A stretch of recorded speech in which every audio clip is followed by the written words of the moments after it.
Call me in order. I appreciate everyone coming out today. And then for those who are online, if you could introduce yourself in the chat for the sake of attendance. Also, the sign-in sheet is on the end of the table there. If you all are able to sign in, maybe pass that around because we missed the sign-in sheet.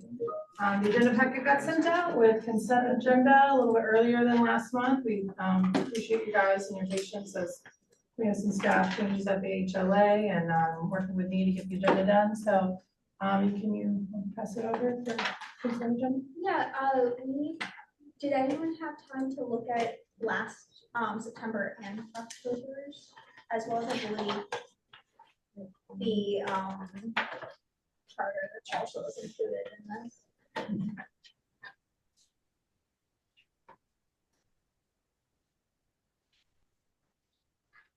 I'll make a motion to approve. Is that what we're looking for right now? Yeah. Yeah. Okay. Do you want to sign or vote? I think it's fine. You can do, yeah, you can do them both. I think there was a, so you make a motion? For September and October minute approval. Yeah. So second? I'll second. Thank you, Sarah seconds.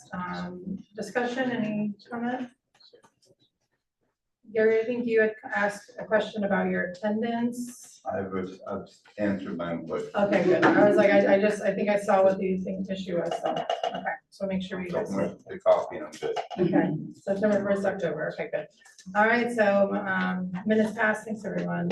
We are still waiting on, this is our proposed charter. The, timing of meetings with the HLA board is this Friday.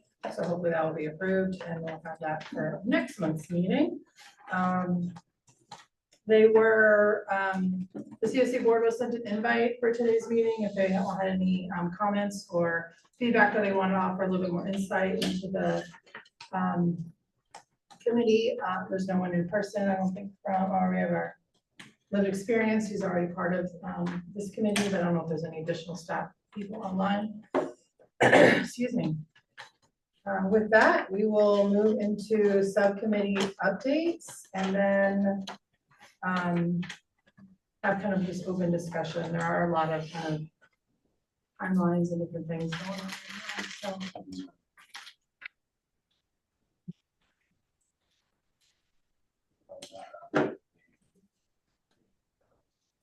Let me actually, I'll do timeline first, I apologize.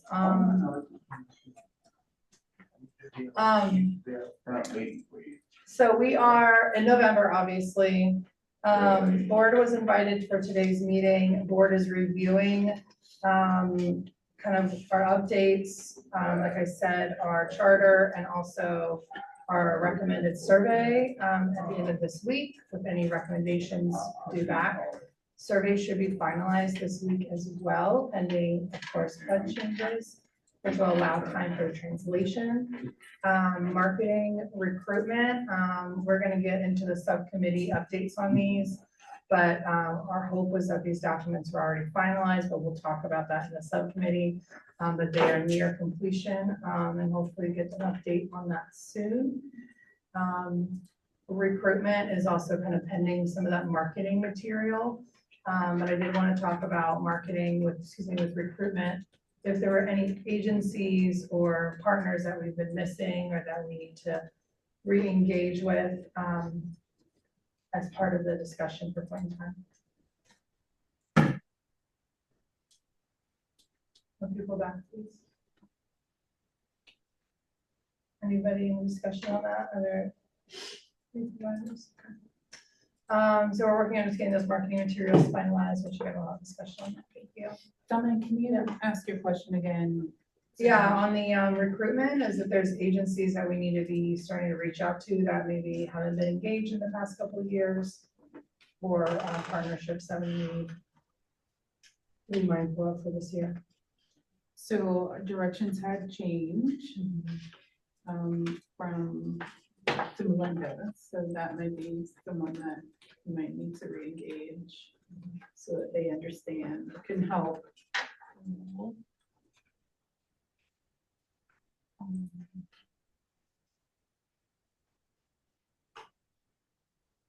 So I did reach out to Melinda and she's participating on the deployment subcommittee.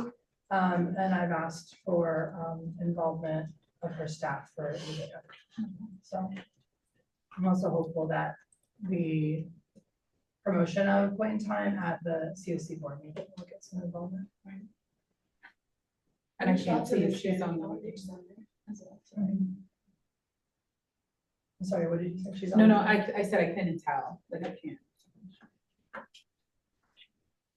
So one of the individuals was eager to get involved with PIT. I don't know necessarily the planning part, because this is their first year. I said they should come just to get an understanding, but I did a small, like, what is PIT with an individual from the organization, because we worked with them in the past for translations.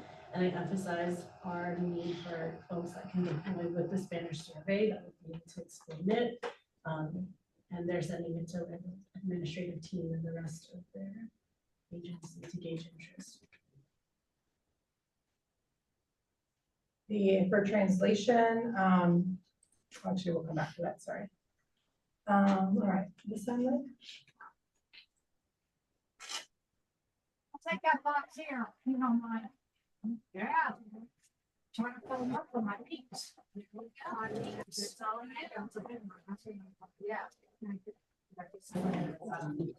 I'm like, I can't hear enough. I guess I tried. So good. Yeah.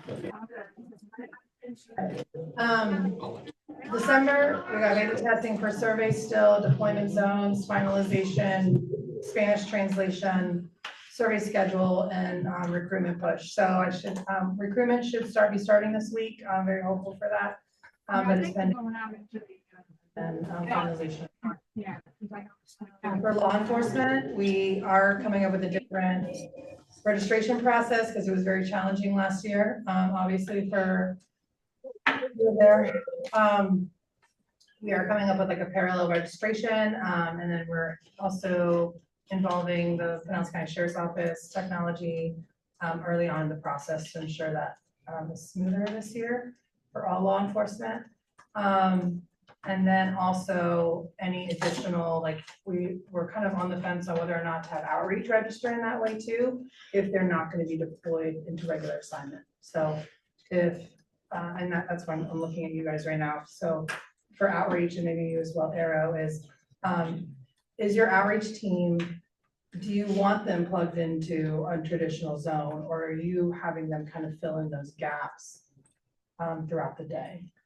I'm having her go out with law enforcement. There's a reason that won't talk to PD for a couple of months. We do traditional, after regular sign up. I guess because we haven't heard different from our law enforcement, but I think the majority of places that law enforcement is going, the people are familiar with them, so they will have the conversation with them. If the thought is different, then Dom just let me know, or Sergeant can let me know. And then we could pair April with law enforcement if that's. Yeah, I think every municipal or every outreach does it a little bit differently. So that sounds great. So right now, depending on the size of the volunteers, I'm making assumptions right now that we will make sure that, you know, people are safe in some of the high crime areas, you know, and just be near, but not interfere with the volunteers in that area, but make sure that they're safe. PATH will also go into the encampments and into the woods where the subjects are known to be living, that the volunteers can't get to. So more of a little bit of a security role, and then more of a role of going into the places where the volunteers will not be able to go. Yeah. Does that answer your question? So the question is, in those areas, in the encampments and woods, I have not heard back that people will not speak to you all or won't do the assessment. No, they're because you're usually law- very familiar Because with they know us. you all, right. We do the survey with them, so Right. that's not an issue. We can Right. still do the surveys independently. Yeah, okay. I think Kathy does a little of both. Yeah, She Kathy goes out on kinda her tag own and teams. she tag teams with them. Or she's able to pivot too. That's Yeah. it's like, yeah, this one's a long team. I really want to right now. Okay. And then late December, obviously, we're coming into the holidays. The way the holidays are staggered, there's a lot of extra time off too for some agencies. So getting the small print job on those, pushing social media, which the HLA is working on securing access and identifying who the social media person can be. Training, will also, registration is gonna start in late December, and also finalizing those materials.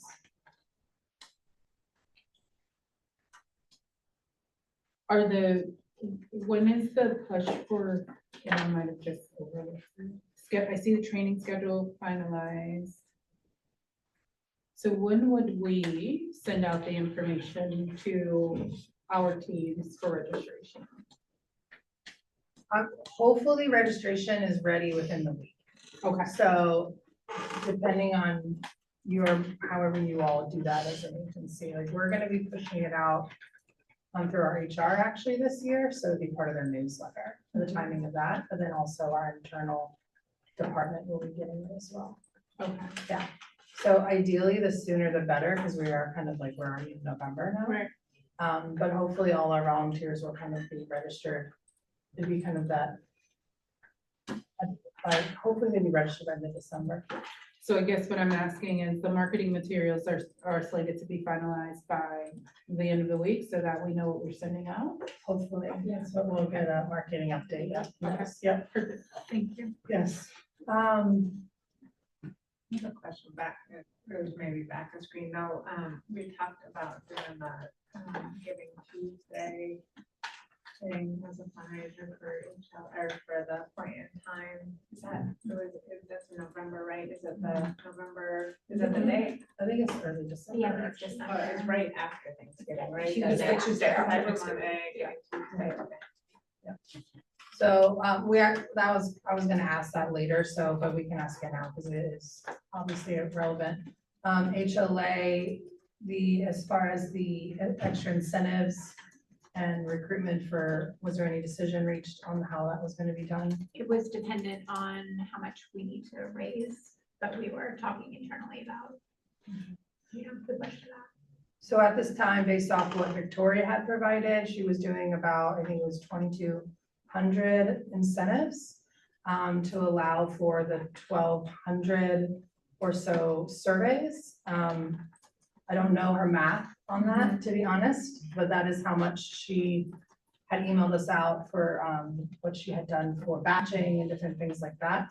I do know from experience being at HEP, there's that turnover between shifts, and so things might be out, but not back in. So right now, we have about 1,200 incentives from what Tony had calculated. So we're about 1,000 short based off of that math. But again, I don't know how many get sent out, how many we're short of. Like HEP would pull from their own reserves to fill the gap. Like 4 or 5 years ago, more recently, I think it's been better as far as what's out and what's coming back in. This is Sherry. Thanks for sharing that, Dominique. I was aware that we have $6,000, so that's the 1,200 in gift cards that were left over from last year. And my last recollection was that we were looking at raising another $1,500 was the gap that we were trying to fill. And so now we're trying to double what we were talking about last month. I just want to make sure. That was the feedback that I gave, that I sent over to you via email that Victoria had shared during last year. So I don't know what your actual SOPs are, but that's how many were given for batching. Thank you. Clark in the chat mentioned each individual Chick-fil-A can donate cards if someone reaches out. And Colette, I know you have someone that has volunteered some. So I guess that's what I'm confused about is who's making the decision on how many incentives would be needed. So maybe that's a question of deployment or the experience of the deployment leads. Is Dana home? I don't have access. I think that's a conversation. Dana, are you on? I do not believe she is. No.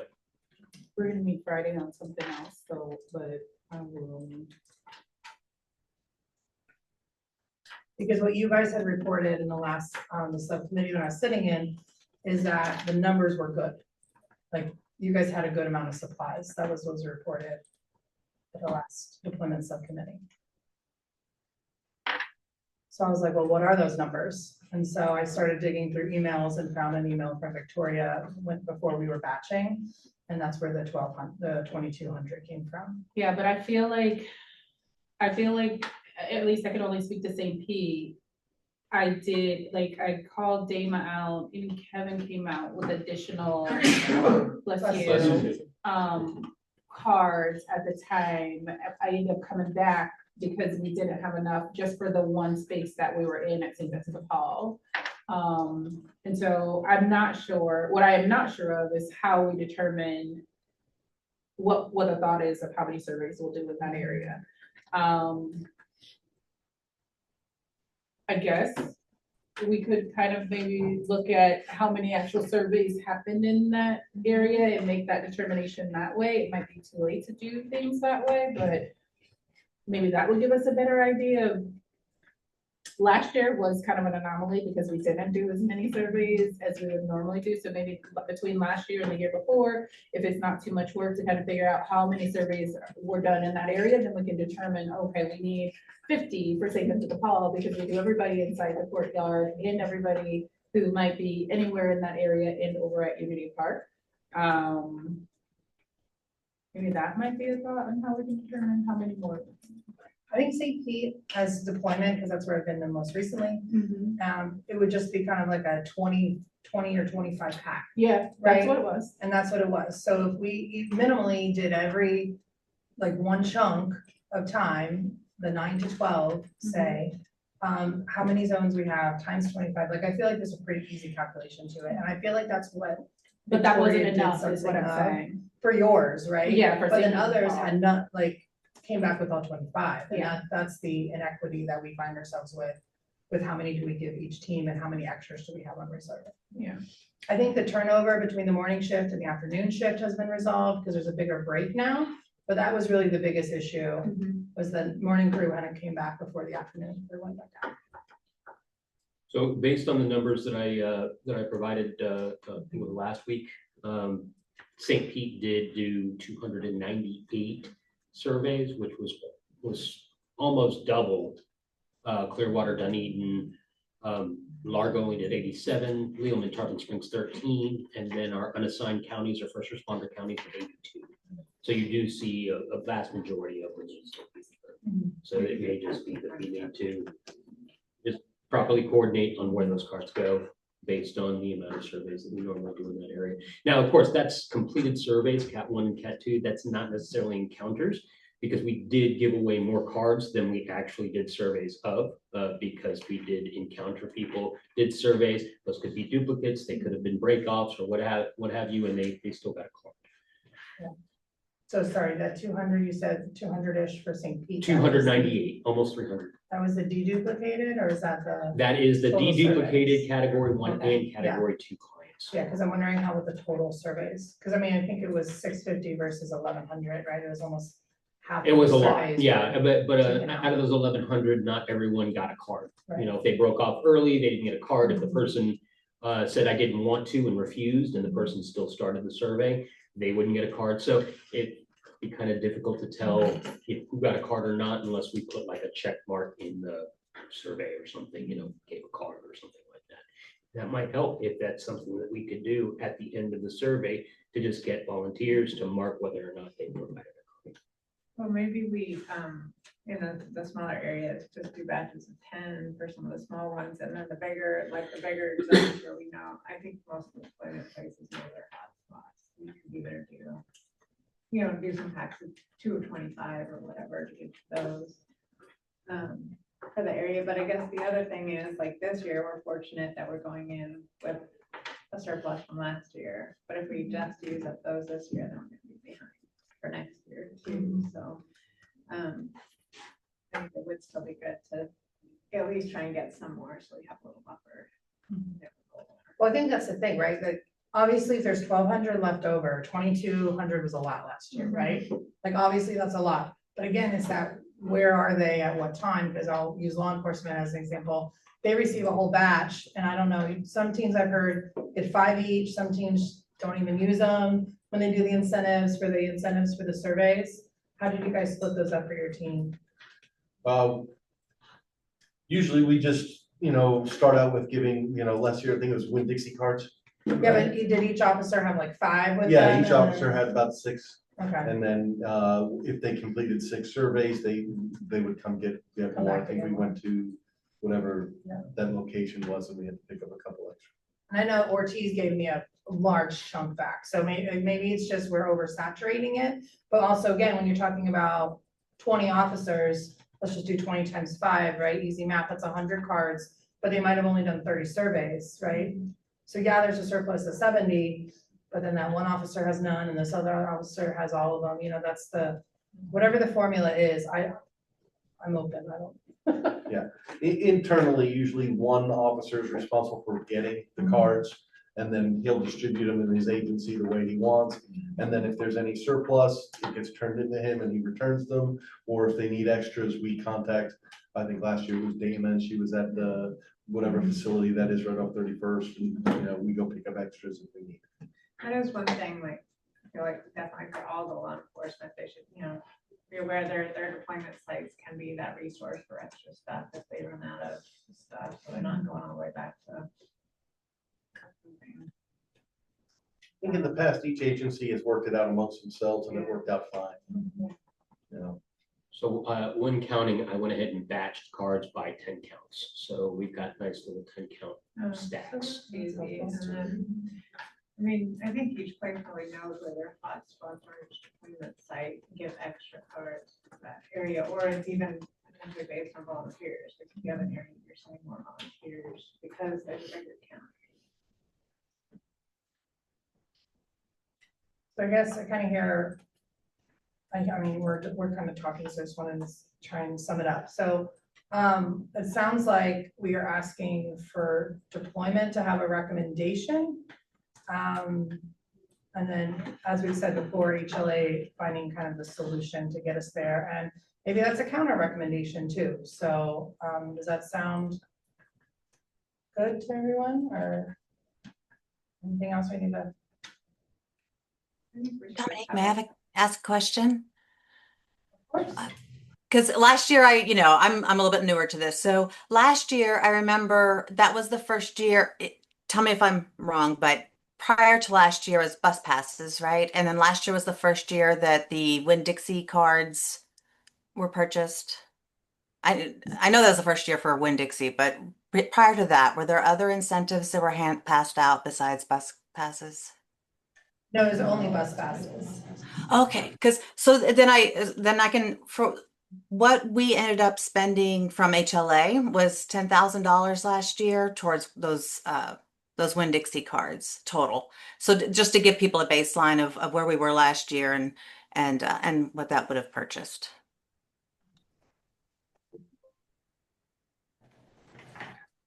If it helps. Yeah, we will, so I think we'll ask, I'll call Dana and ask them to give a recommendation and then send it over to TV for HLA to make a determination on. But either way, there's a gap. We do need to get more gift cards, or more incentives, it's just a matter of how many. And I would just point out that I know a lot of what I was getting back, is that they wouldn't use the Winn-Dixie cards because they're not around the Winn-Dixie. That was a lot of the conversation I had when I was doing it downtown St. Pete. And I've heard that from other people as well, so it may be good to have other incentives. Dixie's are for far and few in between downtown. I think part of that, yes, we heard that too, but I think part of the challenge, and similar for TV, was that she could not order gift cards in bulk. Like, I think Walmart was like 10 at a time. Like, so, yeah, so that she did try to do that, but I think she also did it very close to in early mid-January. So just something to consider as far as the process for that. I think maybe in that case, we may want to make sure that the majority of the bus passes go to St. Pete. so that they have those available while they're working out. I would say the Free. opposite. They Really? get free Yeah, bus St. passes. Pete gets free bus passes. That's part of the reason we went away from the bus pass. Oh, I So got you. any St. Pete resident that is unhoused or extremely low income gets free bus transportation from the city of St. Pete. They support that, and then anyone with a blue card is $6 monthly. So again, that's, most of them already have a bus pass. Gotcha. So Kind of stepped away.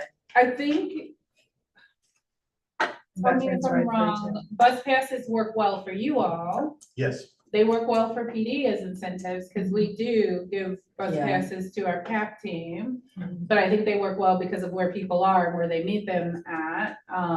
So the incentives work well for them, but something that I just heard you say is you can only get 10 from Walmart. Well, that 10 from Walmart might be good in a certain area. If we have deployment in that area down by Walmart, that might be good to use in that area. So only getting 10 from one place or another might be okay.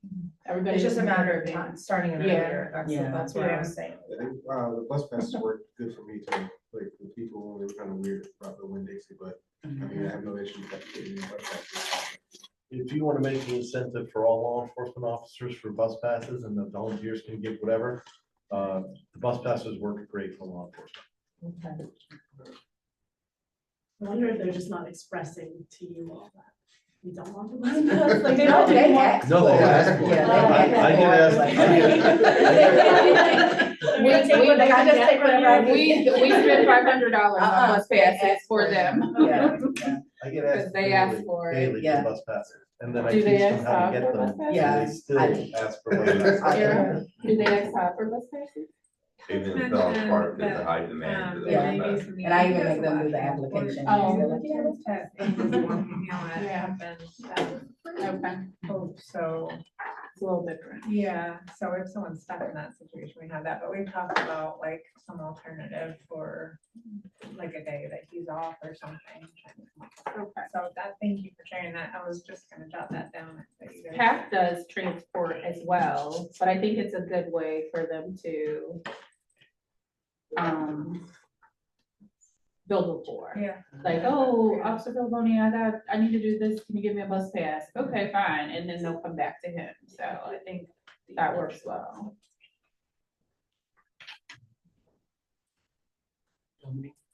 Just want to let you know that, that Damon did show up, so Damon is Okay, here. all right. We'll connect later, Damon, because I'm ready to move on. Everybody else is, so let's, all right. All right. So TV and I kind of worked on this schedule, based off of years prior. And it is still, I'd say it's a loose target, but it is getting kind of more honed in right now. So we are working on having supplies finalized by the 5th. So that includes our, whatever our incentive is. We're looking at volunteer training that first full week, I guess that's the second full week of January. There is MLK is also, mid-January, so training would be completed before MLK, which gives the HLA a week to do all the assignments. We're going to continue to push the campaign and marketing, and this is where that really gets more to the, hey, this is point in time, and these people will be out and about, so be aware. Volunteer deployment assignments will be given a week prior. This is just, again, modeled from last year. Supply batching is tentatively scheduled, which I don't know if we've reached out to you, David, yet for a potential site, but on, I think that's Monday, the 26th. Yeah, it's Monday. Thank you. And we would do the batching on that day for all the deployment leads and first responder coordination for that as well for the point in time event on Thursday. I know we're waiting on marketing materials to be finalized, but I haven't seen the HLA newsletter in a while. Is that still being done? HMIS is providing their newsletters. Okay. But not an HLA one? But not a general HLA one? I have not. seen We that. haven't had a general, I'm not sure which newsletter you're talking about. Actually, we've been talking about wanting an HLA newsletter. And I don't know how, like, once the market materials are finalized, how the HLA intends to push all of that information out. I Constant just- contact and social media, definitely. We can, and that's how we do our newsletters as well for like HMIS and providers is through constant contact. If there are any other ideas though, of course, we'll entertain that. Okay, and then the February wrap-up meeting will be February 10th, so. All right, so we're gonna jump into the subcommittees. We've talked about some of these updates. Oh, sorry, this is really the rest of the data is gonna come in and then the report will hopefully be out in July. So the subcommittees, we talked about some updates already with the timelines, but we're gonna go into the subcommittee updates, hopefully hear from all of our subcommittee leads, in person or online. So, I'm first, so I'll go ahead and do that. Are you able to share the attachment I sent you of the survey? The email I just sent you, I'm gonna put this PowerPoint too. So I wanted to do a kind of a walkthrough, for y'all's review.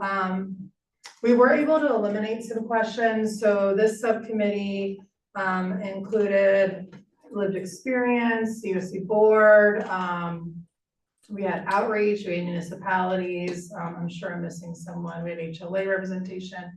So pretty Hispanic Outreach Center participated, pretty good representation. And then we really were trying to make it shorter. We were able to cut, I think, 2-3 questions, but we didn't make it that much shorter, but at least it's not longer. So I just wanted to do kind of a high level update of what has changed. If you guys have any feedback, and then it's going, we're just waiting COC board feedback as well. So here's the changes that we've done. So we try to do a little bit different intro, that we were completing a housing survey, but essentially the same sort of intro as before. The location, we did drop the street, camp, bus stop kind of check boxes. GPS is picking those up on most app formats. Where did you sleep last night stayed the same. We started having big discussion once we got into date of birth. So date of birth, HUD only requires an age, but HMIS uses it for deduplication. So we are still preferring the month year requirement. However, if they do prefer not to answer, we are asking them their age, because if they don't give an age at all, it actually cannot be used. So to try and get HLA to, or excuse me, HMIS to be able to deduplicate, but then also get counted by HUD, we added that option. Social, the last 4, so social is another good example. We've always kind of required the last 4, that's for deduplication, but HUD doesn't actually require it. So it could have been counted for HUD, whereas if you didn't give a birthday, it wouldn't be counted for HUD. So there's been a change there. We do know that the gender question is going to be updated to a binary sex, but we are waiting for the exact verbiage for that. So we are leaving it as is for now. What race? Oh, we did drop the orientation question of sexual orientation, heterosexual, gay, lesbian, bisexual questioning. We did drop that question based off feedback for both concerns of sharing that information, concerns of collecting and analyzing that information, for the safety and for funding considerations was kind of the feedback on that. Race, the only change to race was a HUD change of dropping the non-binary Latin E or Latinx option. We dropped all you currently pregnant. Nothing has really been done with that data, so we felt it wasn't worth asking anymore. Military stayed the same, education stayed the same, but it did get us into a long, big discussion. And this is I think the only question we added, I believe, is what is your current work status? And so we really wanted to, Chair Beckman actually brought up this idea of like what people are, if they're working, if they're not working, what their income amount is. And we kind of settled on this question based off the recommendation of Dr. Freeman. So what is your current work status? And so those options were, are what we're going to be providing. But we're kind of thinking this is like a foundation where there may be more questions added in the future. But the intent is to see how many are working or have income of some sort, as part of that bigger discussion of, you know, are these people from here? How long were they here? Are they employed? Are they educated? Part of that discussion, kind of those common misnomers we get asked. How long were you, those stay the same. How long were you in Pinellas? We did keep the data collection for if they would like additional information. And then what is the primary reason that caused you to lose your homelessness this time? We did add inflation or increased rent. That's the only question added there, or option added there. They were been evicted.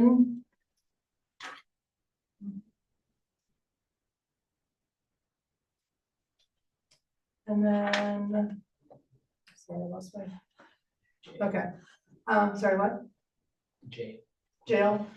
We did drop the jail question, yes. I rearranged them on my, I forgot the original got rearranged.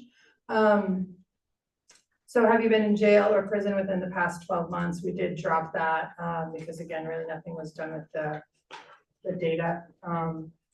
And some people, we didn't, some people didn't like the question, so.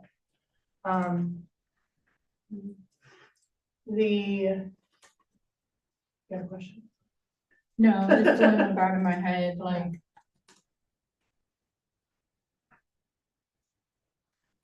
Never mind. Okay. So for the inflation part, I understand the increased rent, so like if they're saying it's got priced out, like in general, that would be okay. We were trying to find a way to summarize that. Yeah. Someone was saying, like livable wage, like there's a lot of different words thrown out, and we kind of settled on the inflation increased rent. So they were maintaining here at one point, but they couldn't anymore. So, I'm sorry. Can I go back for a second? You said something about the work. I can't really read it from there. What were you asking about the work, the employment situation? What was the question you asked? Yeah, the question being asked is, will you scroll up for me? Would it be better to possibly change that to what is your current income status? That way you could find out if people are, do you get zero income? Are you on government subsidies like SSI, SSDI, SNAP? Do you have full-time employment, part-time employment, day labor? You know, instead of what is your employment status, instead of just, you know, make it income? Yeah, so that was actually my word, was income, but there was a lot of discussion on the right word and phrase for this. So the group intentionally selected work because they wanted to see the actual earned income. They specifically did not want the non-cash benefit or the social security disability and those sort of things. That was the question of this, that was the recommendation this time. Right, the main reason that we went with work instead of income is that people would probably be less inclined to answer the income part for fear of possibly losing that income based on being homeless and possibly having some issues with SSDI or SSI or something along those lines. We just wanted to make sure that we made the question as comfortable for people to answer as possible. Income kind of gets a little bit squirrely when people are homeless and they're trying to answer questions about income. At least from what we see from HMIS standpoint, the income questions are usually not answered as often. Wow, I get the opposite. People on the street, they are very upfront and want to tell you, and then they're trying to qualify for this other one, and so, okay. Yeah, whenever they're looking for help, yes, if they're looking for help for SSDI or SSI, yeah, they're gonna say, yeah, I need help getting that. If they want something that they're applying for. Right. Understood, thank you. Otherwise, they think you're nosy. Right. Rightfully so, that's my business, but. Yeah, because I was leaning into the income and trying to get the social security. I also wanted like EBT, TANF, like all of that, like to get a total. And that might be the next phase, but I think the intention of this is just to see what, it really goes back to that myth busting of like, how many of the individuals that are unsheltered are actually employed. Thank you very much. Appreciate it.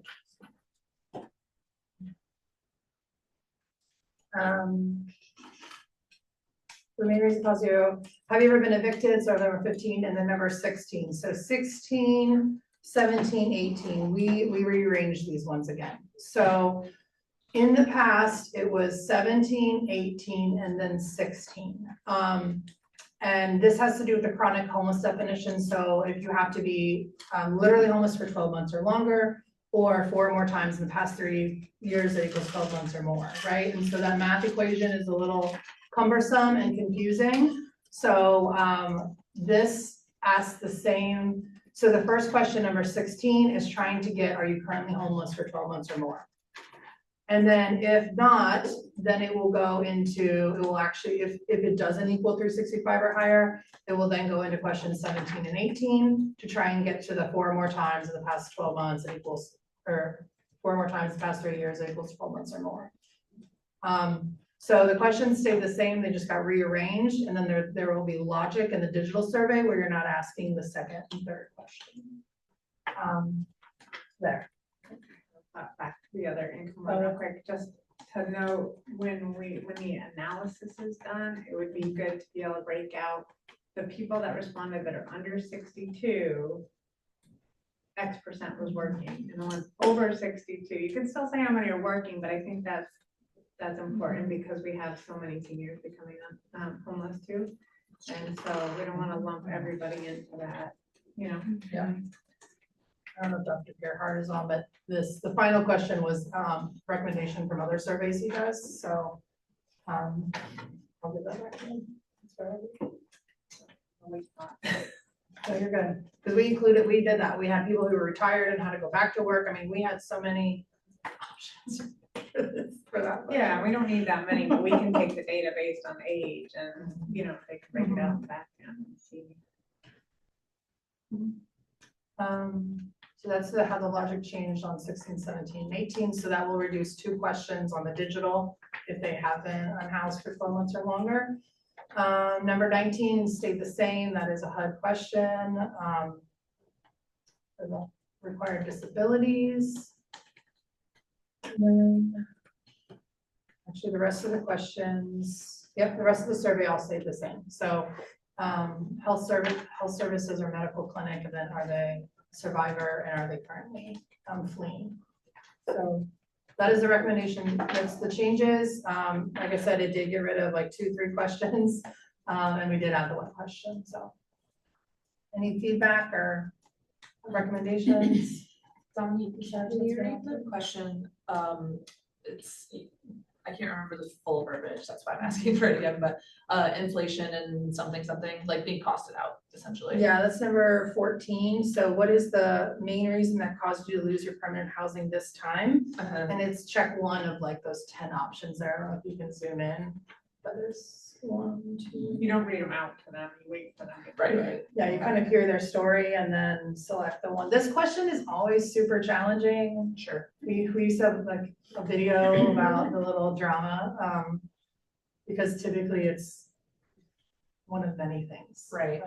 Well, that's true too. And is it it's check only 1, even though most of the time it's not only 1. Yeah. Okay. Yeah, we did try, we had some discussion on could we check like a primary and then check all. Sure. But I don't think the logic is there to do it digitally, so. Okay. To select that option. And last year we did add, I think it was natural disaster and we added hurricane last year and we did see an increase in that answer. Right. But like the scenario I always use is like you have a job injury, so then you self-medicate and then your spouse gets mad at you and then you get evicted. Like, so which Right. one is it, It's right? a whole, yeah, it's a whole avalanche. Sure. Okay. Alright. Cool. Alright, we will consider that good to go. We'll see if COC has any questions that they want to add. A lot of those questions on that survey are actually have come out of them over the past few years. The other recommendation, other updates. Next slide, please, sorry. The final draft of survey, good to go. The app developer already has that and is reworking some of the logic because we did actually rearrange a couple questions as well. Final draft hopefully is going to be done this week with HUD recommendations as the only additional changes. We do have 2 or 3 people offered to do the Spanish language translation, so we will be sending that over to them hopefully in the coming week. And then I have identified a good amount of beta testers, and hopefully the app will be completed by mid December. So, any questions on survey? Cool beans. I think we're done. Let's see what's next. Deployment. Dame, are you online? So. Yes, I am. All right. Are you able to give us an update on your? Well, believe it or not, I'm not in the office, so I don't have my notes, unfortunately, from the last meeting. But I believe, Arrow, can you help me? Or maybe you might remember, Dominique, there was something that we were talking about and recommended. Oh, I know what it was now. To bring it to the group as a whole in terms of what information we should be trying to provide this year. The first thing that comes to my mind based on what's happening right now with food stamps would be relevant information about all the current places that people can access food unless that's changed by then. Yeah, so like we have the little gray business card size info card that goes in the kits most times. And then like last year, I think we had the anti-camping information flyer as well. Might have been one other like domestic violence card as well. But if there's any other things like that, we weren't sure if we need to wait till like December and see what's going on with things like, shutdown still in process, is it open, are there other, we get a hurricane between now and then, that kind of thing, to see if there's something more relevant or not. Don't you speak that out. But off the hand, if anyone knows of anything they feel like should be in there, and it's not that you have to hand it out to everyone, it could be like if someone's looking for resources that you have, a couple in your kit that you can hand out. So if there's anything else.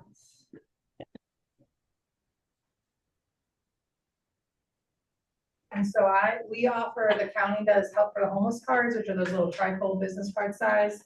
I have a new print of that we can offer up. It was typically the Family Justice Center, and then also the vet cards. That was the other one.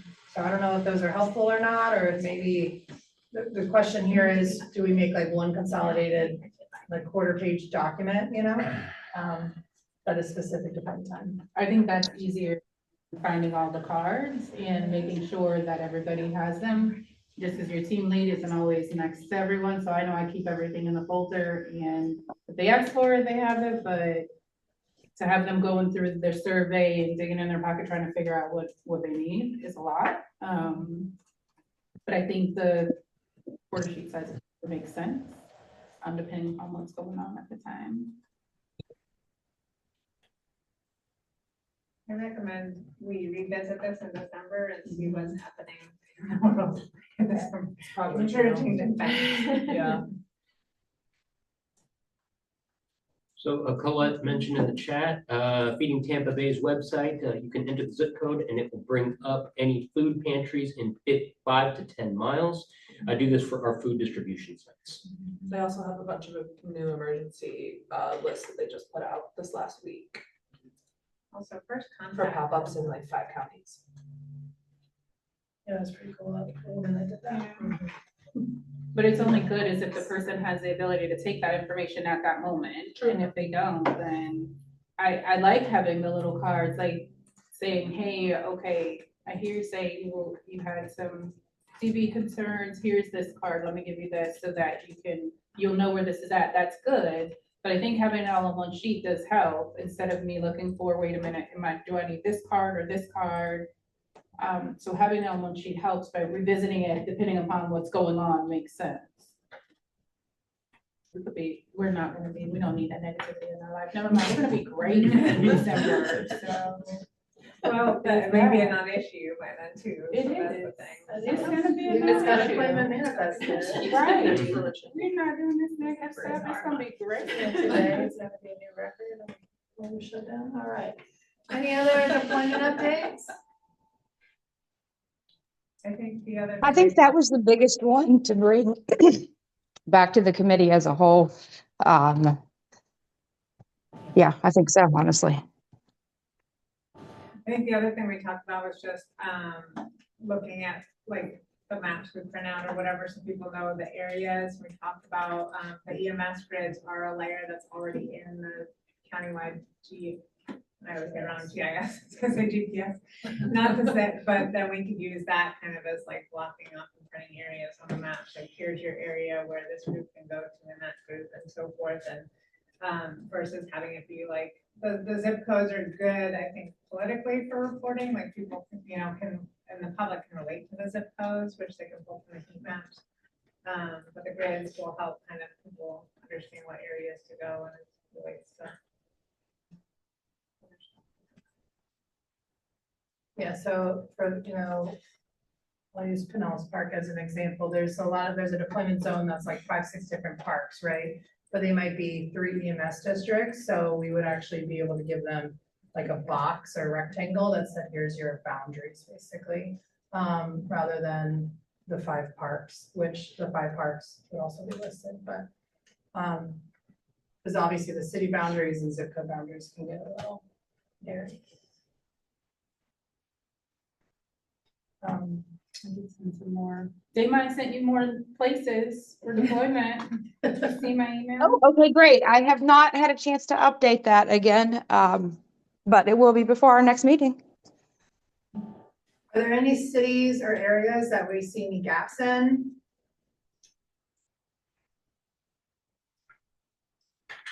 And I tried to Well, I say- mean, what I have right now, it overlays the zip codes that were in the point in time count. Okay. I always think of So, like I Seminole. mean, We never do a lot of deployment in Seminole. We tried it the other year and they didn't find it. There's like, there's not a lot. So that's the hard part, is like, we can send someone, like, Yeah. it's okay to have some of those areas maybe as extras in case, like if someone's finishes early, I think, I can send In those. Seminole, they just travel through a lot. That That's was true. my area before I came back to community policing. Yeah. So they might be there for a few days and then they're gone. We'll train Before they developed across from, the VA, there was guys always around, but usually don't stay very long, so. I know Gulfport isn't a deployed zone, but DFL's outreach, and then Gulfport PD is involved, so that's like another area, but I think that's covered, so.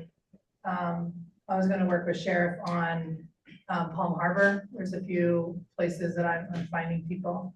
That I don't think are they interacted with for one time? Yeah, Borgonio and I were up there about 2 months ago, looking at some of the areas, especially high up on East Lake 611. Yeah. So there are some up there. I can't remember if we found some for Tarpon, yeah, there's a new, corporal there that I'm doing in contact with, and the Dream Center Metro was up there. And tell me the times, which time did we take away? Was it the 9 to 12:30? Take away. I think we just like his 6 to 9, 9:30 to 12:30, and then 1, so there's that half-hour gap for the transition and materials. I don't think we took any out this year. Are you minded? I mean, if there's certain zones that you don't want, like, when I look at my zones, I'm like, I try and hit each zone twice, not 3 times throughout the day.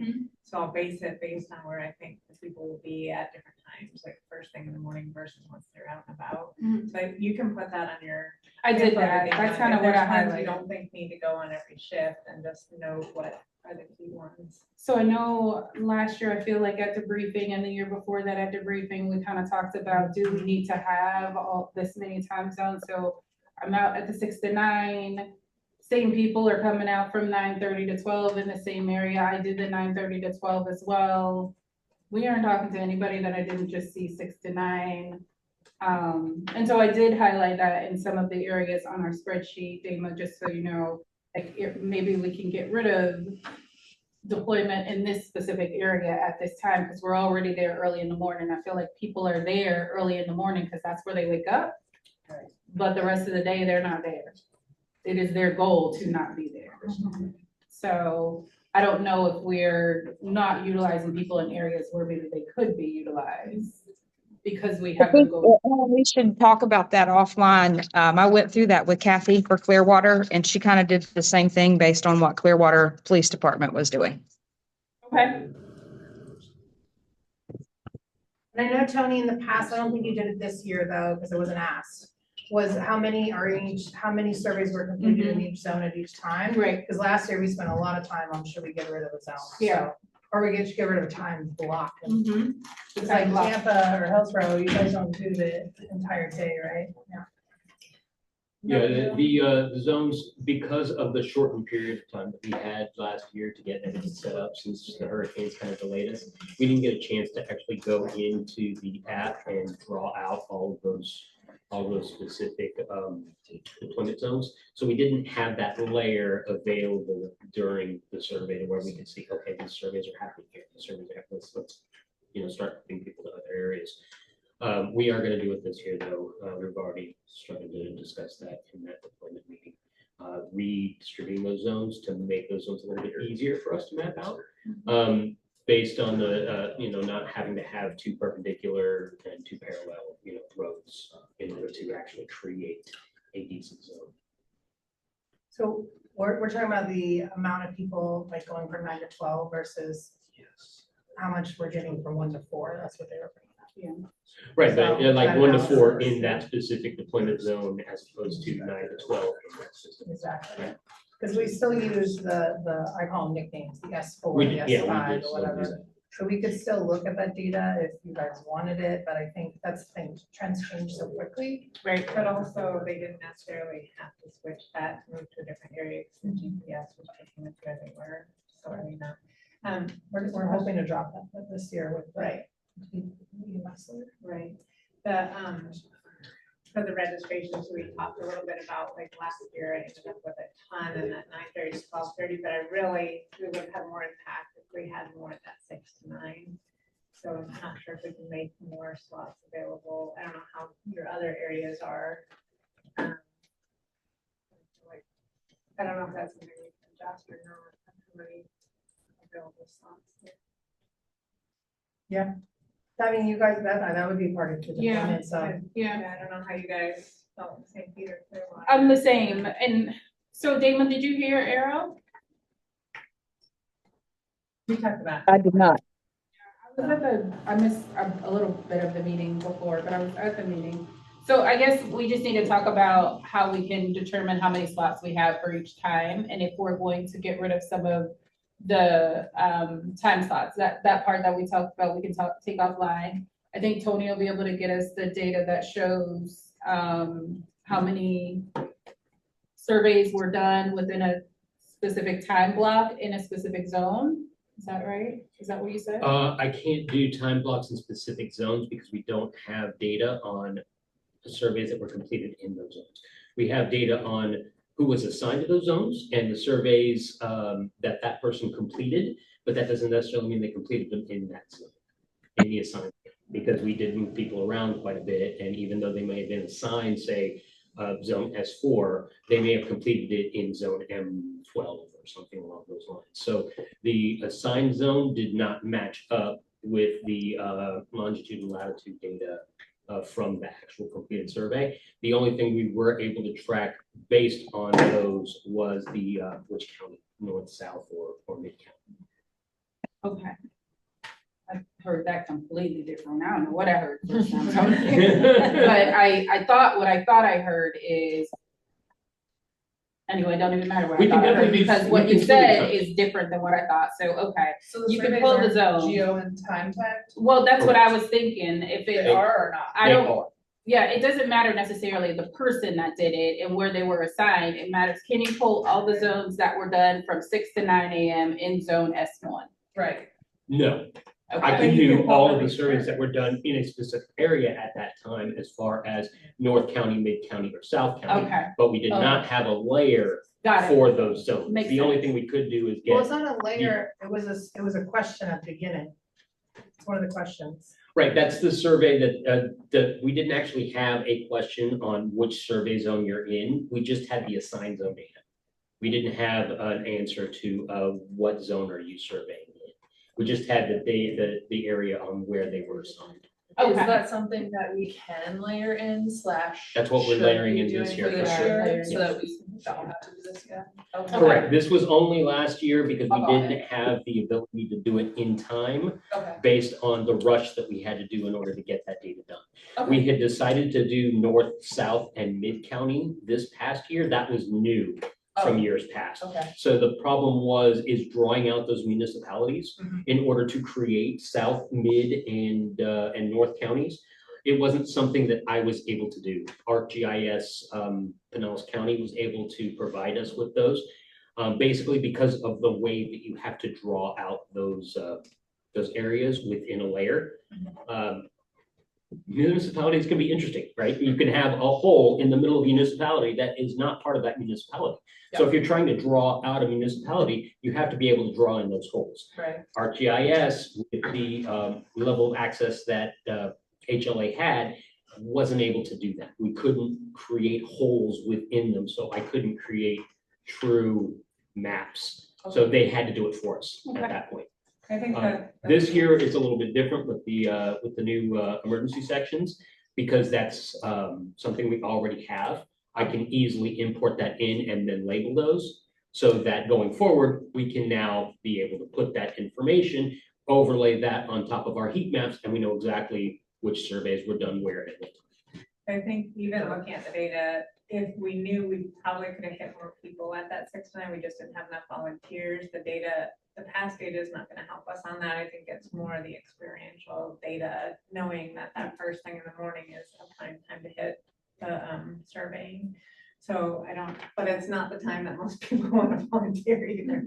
Sure. So I don't know if we could just kind of make a big push, or maybe at the top of the thing, say, greater need for 6 to 9 or something at least. Like, we don't want to turn people away if they can't, but like something. That's probably a good idea. Our greatest need is the shift to be signed up for. Yeah, as we were push out for thinking- deployment. We were thinking about restricting the number of registrations for like the 9 For to the 12 and the 1 yeah. to 4s.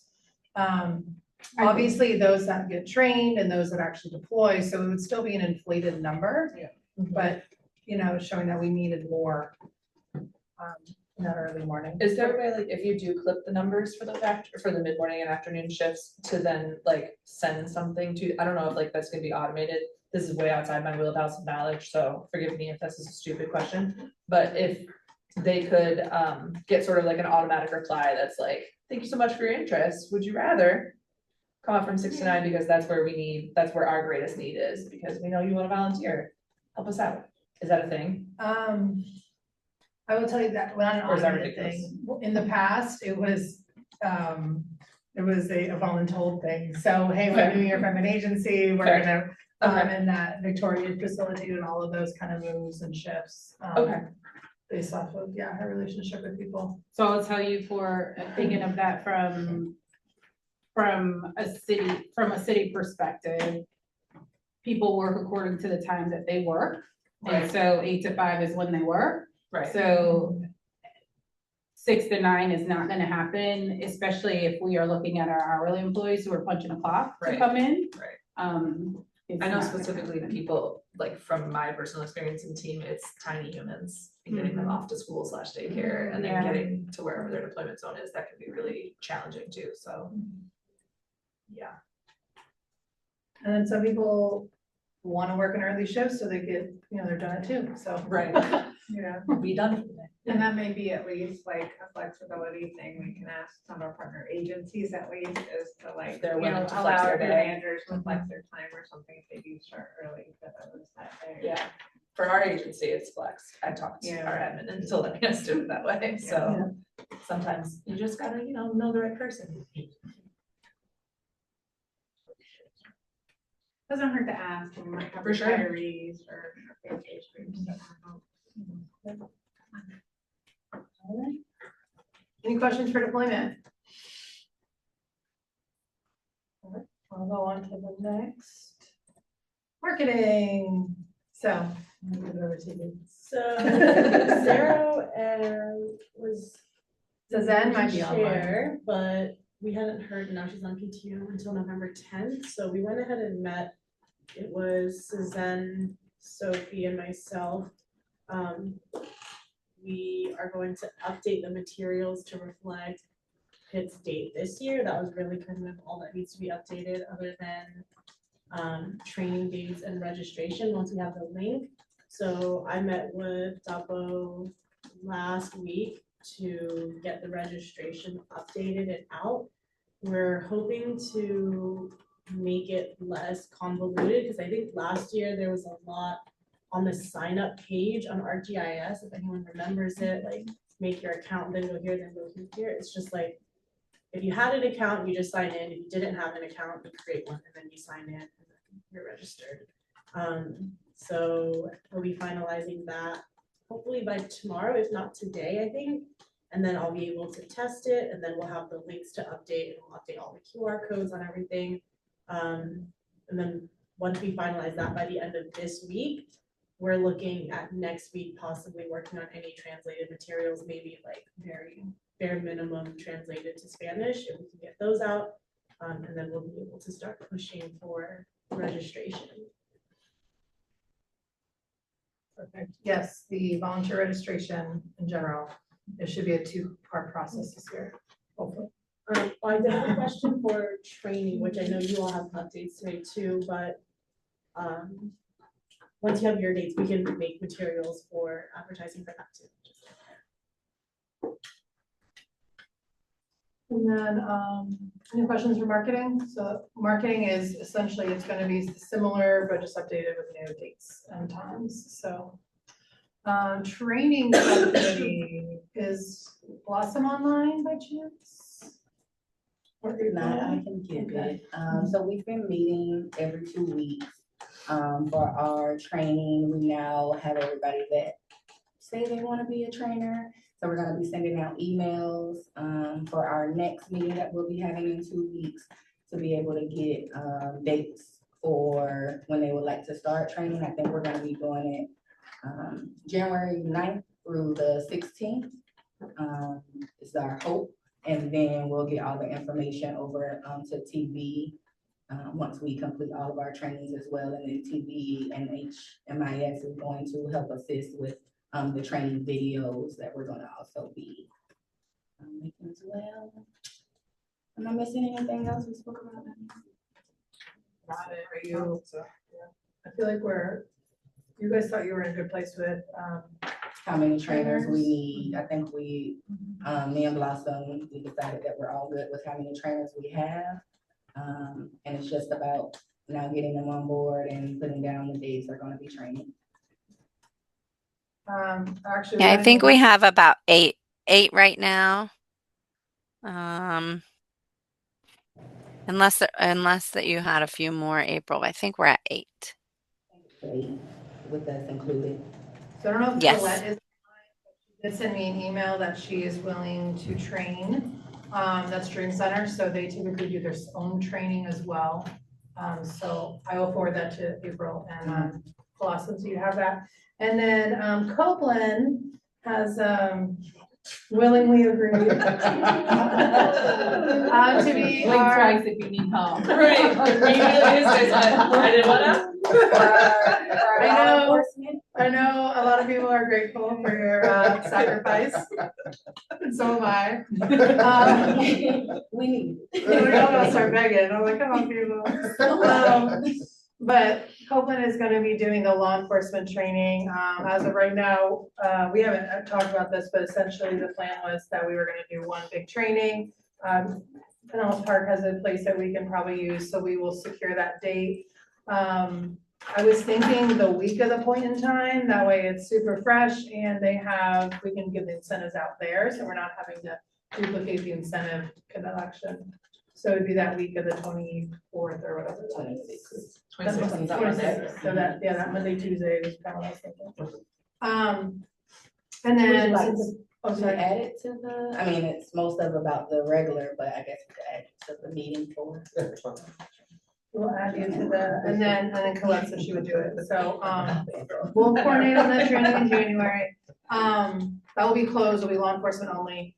And then also with law enforcement, since we're talking about that, I am waiting from Lieutenant Hayes to hear when the chief's meeting is, but the chief's meeting will be getting a letter with the marketing materials as well. And I have made contact with most of the,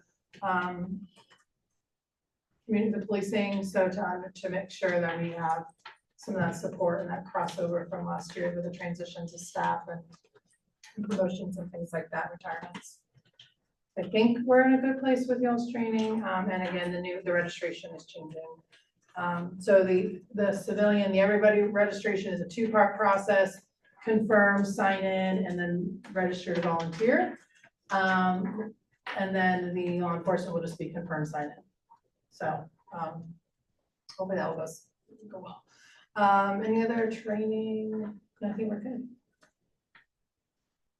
Youth, I don't know, is Chuck or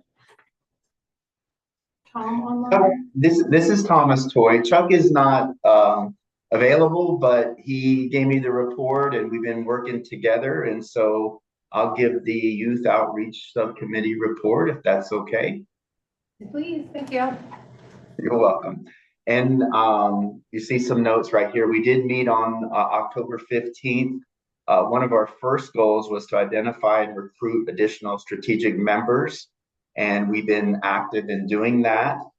We have about 10 agencies represented as part of our Youth Outreach Subcommittee, including Family Resources, Street Outreach, Ready for Life, the City of Largo, the City of Clearwater, AMI Kids Pinellas, Pinellas County Schools HEAT Program, Suncoast, Family Support Services, and pending Metropolitan Ministries, and myself representing HEP. So we're really glad about the outpouring of strategic members for our subcommittee.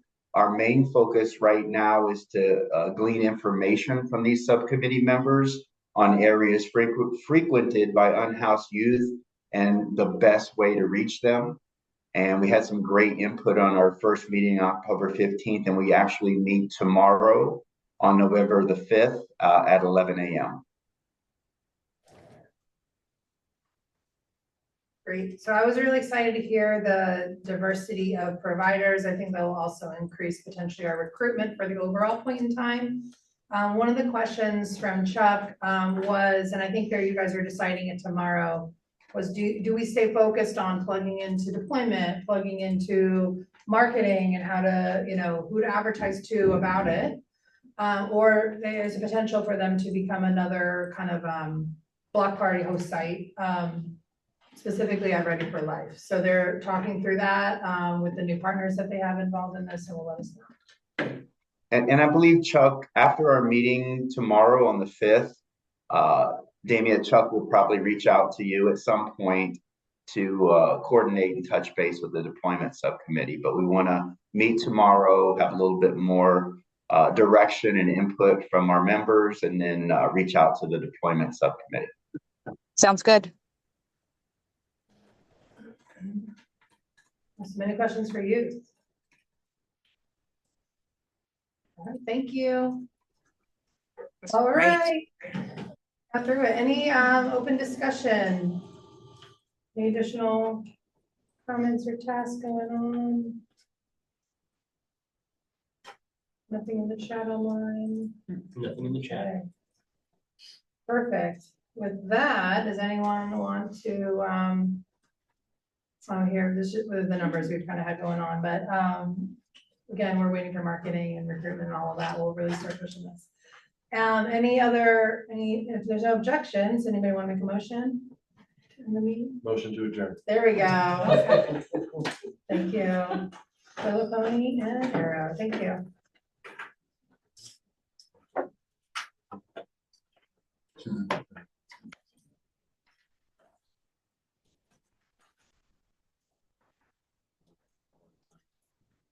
Well, just.